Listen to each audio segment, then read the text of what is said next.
aí pessoal, tranquilo?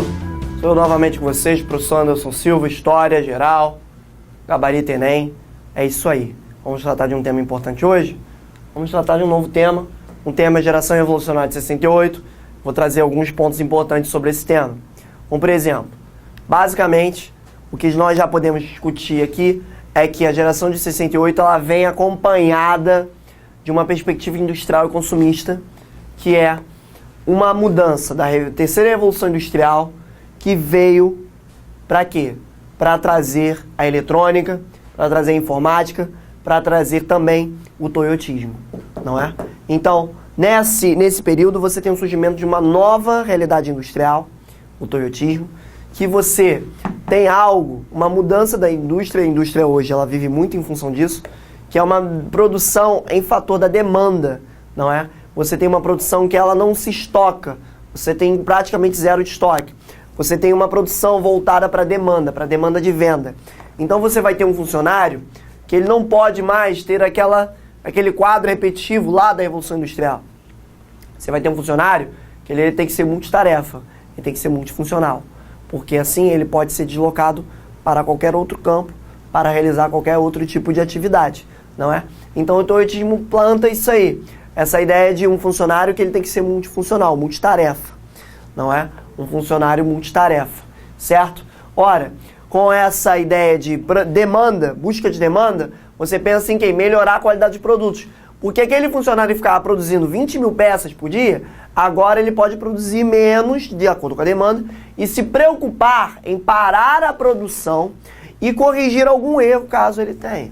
Então isso é importante pensar aí. O toyotismo vem dessa ideia de um funcionário que ele é funcional em tudo, que ele quebra o paradigma de fazer uma única função e eu dou aula, eu conserto uma lâmpada, eu faço gravação, eu edito um filme, eu mando e-mail, eu sou funcionário multifuncional, eu não só dou aula, não é? Eu faço um monte de coisa. Isso que é ser multifuncional, é você pegar seu WhatsApp, você está estudando, ouvindo música e almoçando ao mesmo tempo. É ser funcional, é ser toyotista, não é? Então essa ideia de que você busca qualidade total. O toyotismo ele é mais flexível quanto à produção. A produção pode ser interrompida. Ficou claro? A produção pode ser interrompida. Então, para falar, para começo de conversa, você tem essa ideia do toyotismo, a ideia de uma produção voltada para a demanda. Então ela pode ser interrompida, ela pode ser reduzida e esse funcionário ele tem que estar apto a fazer outras funções. Porque se ele não for necessário, ele tem que estar fazendo outra coisa. Não é? Tem que estar agindo em outra coisa. E aí você começa a abrir essa ideia de crise. Porque depois de 45 você tem economias que estão se reestruturando. Início da Guerra Fria, Plano Marshall, incentivo, pererê, parará.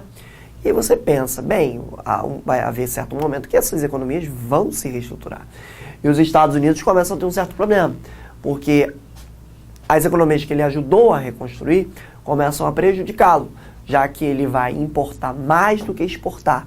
Aquelas economias vão parar de comprar insumos que eram necessários para a reconstrução da sua indústria, vão parar de pensar em artigos que eram necessários para a sua atribuição da indústria e vão começar a vender produtos industrializados aos americanos. Os americanos vão começar a ter uma concorrência com os seus próprios produtos e vai começar a gerar um déficit na sua própria economia, não é? Ora, por conta disso, por conta de uma quebra de divisas de dólares, você vai começar a perder dólar, porque você vai estar comprando mais do que vendendo. É a lógica de importação e exportação. Por que a balança comercial ela tem que estar sempre favorável, né?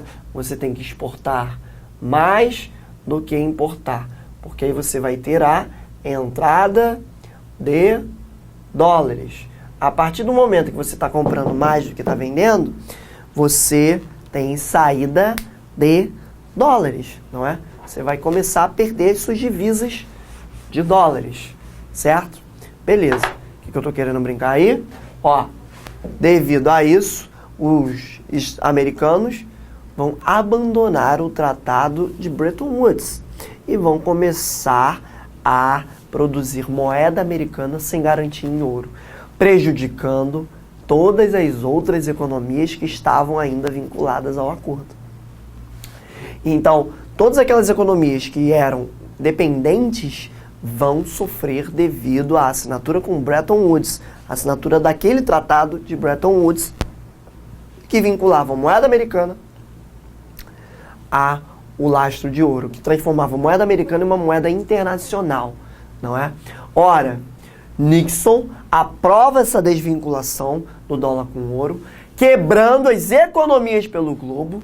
Todas as economias que possuem o dólar como padrão vão quebrar, porque você desvincula, e você cria um problema maior em outubro de 73. Por quê?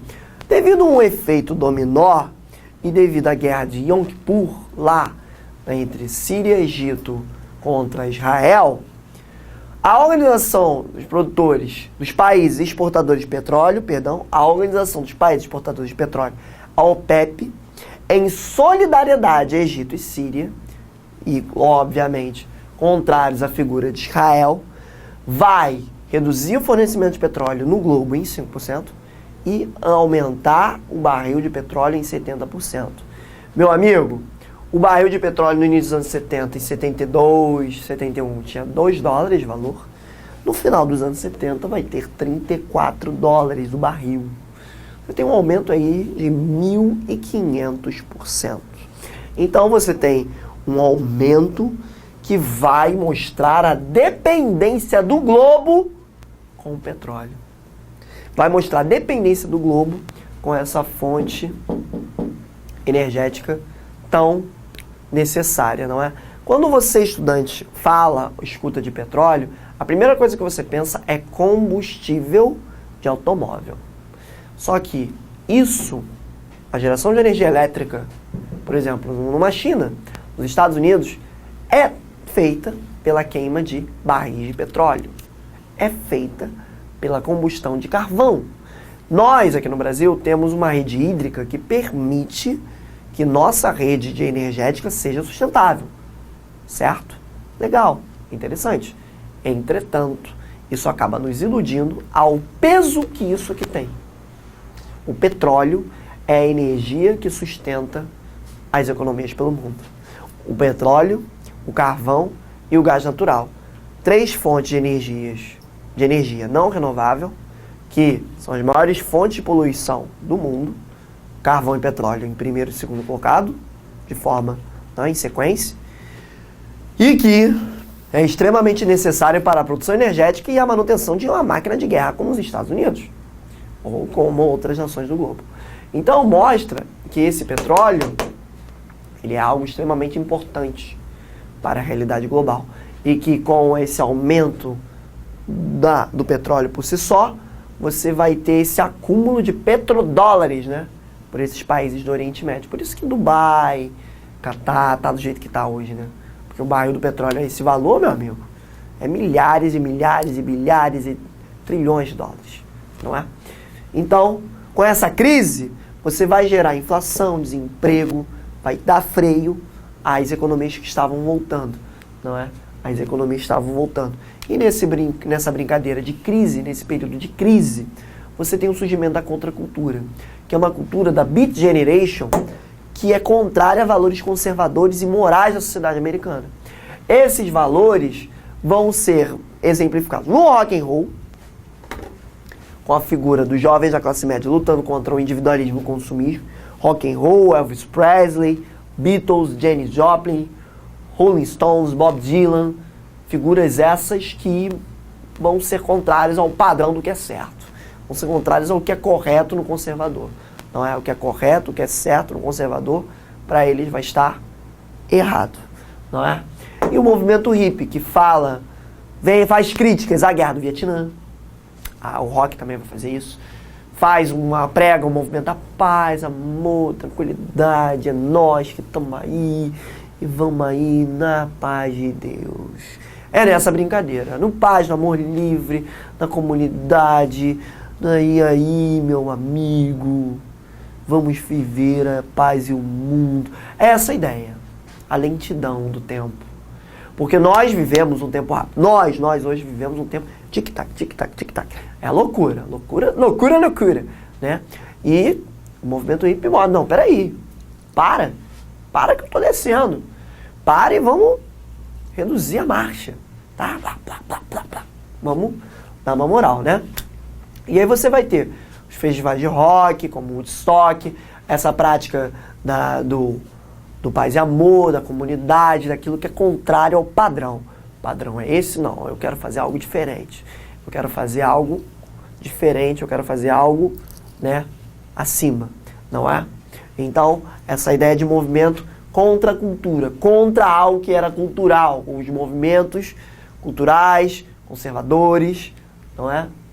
E aí o auge da contracultura no mundo, o que eu posso falar? Nos Estados Unidos, a crítica à guerra do Vietnã, basicamente, é um auge da contracultura, né? Você tem que pensar aí que, você tem um conflito que está rolando lá no Vietnã, um conflito ideológico, um conflito político, um conflito por zona de influência. A sociedade americana está vendo soldados americanos desde 64 se estrepando no Vietnã, desde 68 entrando no Vietnã, estão lá, Vietnã, tiro, os Vietcongs arrebentando os americanos esculachando os vietnamitas, e a sociedade começa a olhar com aquela cara de, não é isso que nós queremos. É diferente da Segunda Guerra. A Segunda Guerra, os japoneses agrediram os americanos e ficou aquele ódio, aquela raiva com os japoneses da covardia com Pearl Harbor. Não teve declaração de guerra. Lá no Vietnã, eu entro no Vietnã, eu bombardeio o Vietnã, eu esculacho a aldeia no Vietnã. Então é diferente, né? São níveis diferentes. Então a sociedade americana vai pressionar, os hippies vão pressionar esse tipo de movimento. E na Europa, você vai ter o maio de 68, em que os movimentos vão brotar em tudo que é lado. E o mais importante, o mais interessante a ser colocado, são os movimentos dos franceses, não é? Os universitários que vão lutar contra o governo Charles de Gaulle. Charles de Gaulle, veterano da Primeira Guerra Mundial, líder da resistência francesa na Segunda Guerra Mundial, eleito presidente na França, né? Se tornou presidente da França 2 vezes. Vai ser um nome que vai ser resistido, que vai ser contrariado pelos estudantes. Então os estudantes, o movimento universitário, os estudantes da França, vão conseguir 68, o mundo parou em 68, você tem França, você tem Brasil com o tropicalismo, com o 68, não é? AI-5, com a passeata dos 100 mil, não é? Então tem que pensar em alguns eventos aí que envolvem também a história do Brasil. 68 é passeata 100 mil, 68 na França, é Primavera de Praga, é muita coisa envolvendo, não é? Então na França, por exemplo, é tratar de temas como o quê? Como a manifestação dos universitários que vão conseguir mobilizar 10 milhões de trabalhadores franceses e que vão parar o país. Vão parar o país em 68. De Gaulle vai convocar as eleições, vai chegar e vamos desenrolar, vamos levar nas eleições, vamos levar na lábia, tem a vitória, e depois que ele vai ter a vitória, o apoio da população, ele, agora abaixa o sarrafo, polícia. Então aí ele faz o recuo do movimento do maio de 68, dos estudantes universitários franceses em 68. Então, na Europa, os universitários franceses, o 68 francês, aquilo que gerou certa dor de cabeça, manifestação, movimentação, França parada, né? França parada. E nos Estados Unidos eu tenho um movimento de conquista dos direitos civis que vem desde a década de 50. Você tem aí como emblemático o caso da Rosa Parks, não é? Rosa Parks, que ela não cede o lugar a um branco no ônibus e vai ser presa por isso, vai ser autuada por isso. E devido a esse evento, você vai ter o surgimento dessa figura, que é uma figura importante da história americana pelos direitos civis, Martin Luther King, não é? Ora, a sociedade americana, nós já sabemos da Guerra de Secessão, a Ku Klux Klan, que são movimentos esses, a Guerra de Secessão, exemplo da continuidade da escravidão, a Ku Klux Klan, que tenta perseguição de negros, judeus, enfim, uma série de perspectivas segregacionistas e que a Constituição Federal Americana, a Suprema Corte, não aprova. No âmbito federal, você não aprova o preconceito, mas nos aspectos locais, esse preconceito acontece. Até hoje, se você for reparar, por exemplo, a primeira entrada do Obama na Casa Branca, você vê um mapa de votação a favor e contra, e você vê um mapa da Guerra de Secessão. É a mesma coisa. Então isso é problemático. Isso é emblemático, acima de tudo. Em 54, a Suprema Corte chega e fala, ó, as escolas de brancos têm ensino superior das escolas de negros. Isso é inconstitucional. Então, toda criança de qualquer cor, branco, azul, amarelo, preto, verde, roxo, vai poder acessar qualquer escola. Isso já começa a causar dor de cabeça. O evento da Rosa Parks, que se recusa a ceder um lugar a um branco, vai chamar a atenção de Martin Luther King, que vai organizar de forma pacífica sempre a sua luta. Vai organizar um boicote ao transporte público e vai ser preso. Vai ser preso por incitar a revolta, não é? Ora, mas mesmo com a sua prisão, a Suprema Corte vai chegar, ceder lugar a branco é inconstitucional. Tá errado? Então, você tem uma vitória aí contra a luta de segregação, né? Você tem um avanço contra a discriminação. Luther King vai ter sempre essa ideia pacífica, essa ideia de liderança cristã, ele que era pastor da Igreja Batista, e em 57 você tem a criação da Conferência da Liderança Cristã no Sul, que incita os negros a não serem segregados, a lutar por seus direitos, a não se esconderem, mas buscarem a luta pelos seus direitos. Isso, claro, gerou resposta da Ku Klux Klan, que ameaçava esses negros, não é? Mas isso não foi suficiente. Olha que imagem belíssima. É a imagem de Martin Luther King em Washington, na marcha sobre Washington, quando ele faz o discurso I Have a Dream. Eu tenho um sonho que minhas filhas negras possam transitar por um país sem preconceito, sem segregação. Era o sentido base da mensagem de Martin Luther King, quando você busca o fim da segregação, o fim da segregação, não é? E ele queria o fim da segregação, pela via da paz, pela via da luta pacífica, pela via da tranquilidade. Ele que vai ser o Nobel da Paz em 64, devido à sua atuação pelo fim da segregação, não é? Outro que vai ser importante para os negros é Malcolm X. Ora, interessante trajetória, ex-presidiário, ex-viciado em drogas, ele se converte ao Islã na prisão e ele vai ser uma liderança religiosa pelos direitos dos negros também, mas ele vai ser diferente do King. Ele vai falar, eu não sou pacifista, eu acredito que os negros devem lutar pelos seus direitos, devem se defender. Então ele, diferente do Luther King, ele vai pensar, não vamos ser pacíficos, vamos lutar pelos nossos direitos, vamos lutar de maneira forte pelos nossos direitos para a conquista dos direitos dos negros, não é? Ora, essas duas figuras emblemáticas, X em 65 é assassinado, King em 68 é assassinado. Os dois mártires da luta pelos direitos civis nos Estados Unidos dos negros, não é? Ora, você teve alguns movimentos que foram além do Malcolm X, como por exemplo o movimento dos Black Panthers. Os Black Panthers buscaram aí o quê? Uma autodefesa. Nós podemos nos defender, nós devemos nos defender. Então, organização de negros que não tinha amparo religioso nenhum e que utilizava de armas, que é para nós se defendermos, é o direito americano de se defender, de autodefesa. Sim, realmente, a Constituição garante isso aos americanos, o direito de autodefesa, que por conta de ser violento, de prática violenta de enfrentamento contra a polícia, foi considerado uma gangue, uma organização criminosa, e foi duramente reprimido, desaparecendo em 80, não é? Você tem também a Organização das Mulheres, como luta pelos direitos civis, em 66 a reativação dos movimentos feministas, com a Beth Friedan, não é? A Organização Nacional Feminina, e pensar que esses direitos civis, essas buscas, a geração de 68, foram esses movimentos que estiveram presentes aí, na realidade americana, na realidade mundial, na realidade da nossa história. E é aí que nós ficamos. Agradeço a atenção de vocês e até a próxima.